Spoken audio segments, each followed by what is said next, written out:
question I want to ask today is, what are the implications of saying that these people have taken an easy way out? What kind of narratives are created by this? If we want to talk about narratives.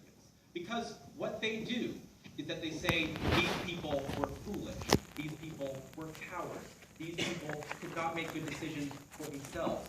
Moreover, after they're brought back to life, they take the deliberate stance of belittling and insulting the very values that led to their suicide in the first place, by telling them that the choice was wrong, that they weren't in control of themselves, that the things they thought were important actually aren't important. Well, that what they need to do is see that they're not important, and see that the things that they value didn't matter. And what I want to know is, in that context, how do we create a social narrative of support for these people when the premise of their case seems to be that these people cannot make good decisions for themselves, that their values are irrelevant and don't matter, and what we need to do is tell these people that their values don't matter and that they took an easy way out and that they were cowards. And we think that is a very damaging narrative to put onto these people in this context. The next problem coming from their case is that they say, we will revive you and maybe things will be better, and that would be nice.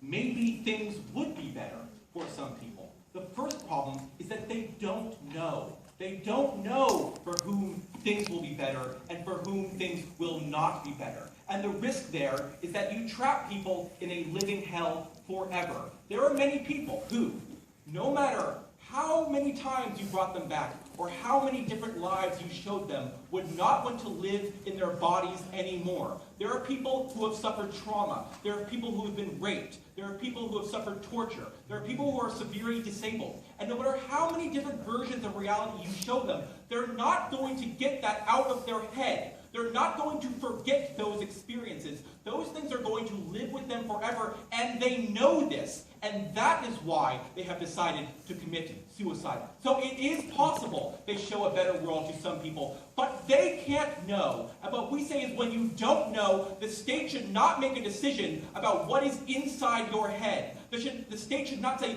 we know your reality better than you do. You don't know your own existence, and we can decide for you what sort of reality you should have or what sort of reality you do have. The next problem with their case is that they say, the problem is that when people commit suicide, they don't live to see the benefits of the awareness that their suicide has brought. We say the opposite. We say they take away the power of suicide by devaluing it. Because this isn't really suicide anymore, is it? It's no longer permanent. You're going to come back. So people don't take this act seriously. In the status quo, when someone kills themselves, that is final. Everybody knows that it's final. Everybody knows that the person who did it knows that it's final. Under their model, someone can commit suicide in the anticipation that they will be revived. Someone can commit suicide knowing that it is not a final act, that it is not forever. And when that happens, people don't take these people's problems seriously anymore. It takes away the impact of suicide. It takes away the power of suicide as a way to express yourself, as a way to give attention to the things that have been tormenting you. And so people don't address those things because they don't know if they were serious or not. They don't know if you killed yourself because you wanted to end it, or you killed yourself because you weren't afraid anymore of killing yourself because you would be revived. And so that fundamentally devalues the power of suicide and takes away our ability to know whether or not these things are really serious, to know whether or not we want to address them. Go ahead. Generally, when people commit suicide, parents or friends and surrounding starts questioning why.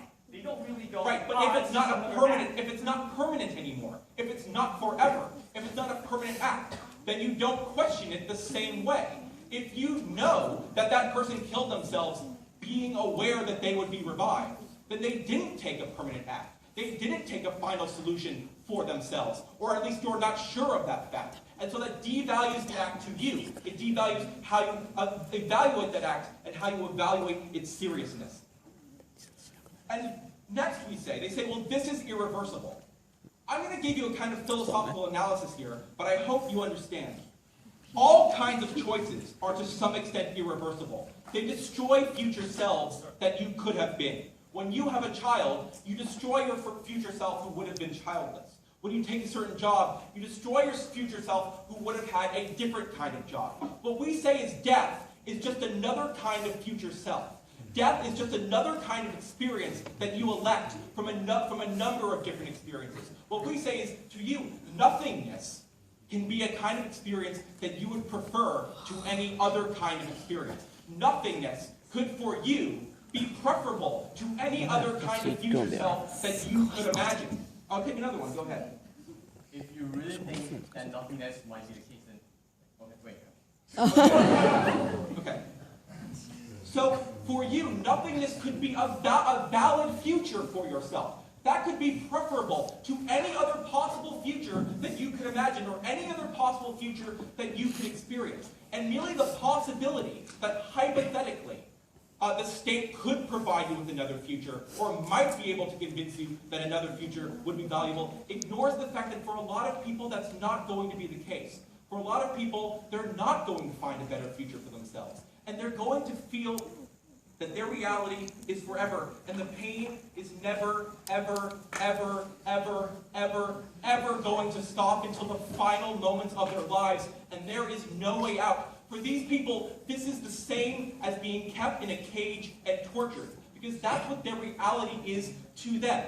If you are being tortured, I'll give you this. They gave you a hypothetical. If someone's going to commit suicide, would you say to them, if you knew that you were going to be tortured forever, that it was going to be a reality of pain forever, would you want the option to end it? Would you want the option to get out of that? Would you want the option to be free? And I think, yes, you would. I think in that circumstance, death is the only compassionate choice. In that circumstance, death is the only empathetic choice. And because they can't know which people are in this situation and which people aren't, they can't say that you're irrational. They can't say that you don't know what you're doing. Someone in a torture chamber would be perfectly rational in finding any way possible to end their own life. And there are many, many people out there in society just like that today. And for all those reasons, we are very proud to stand in opposition. Thank you.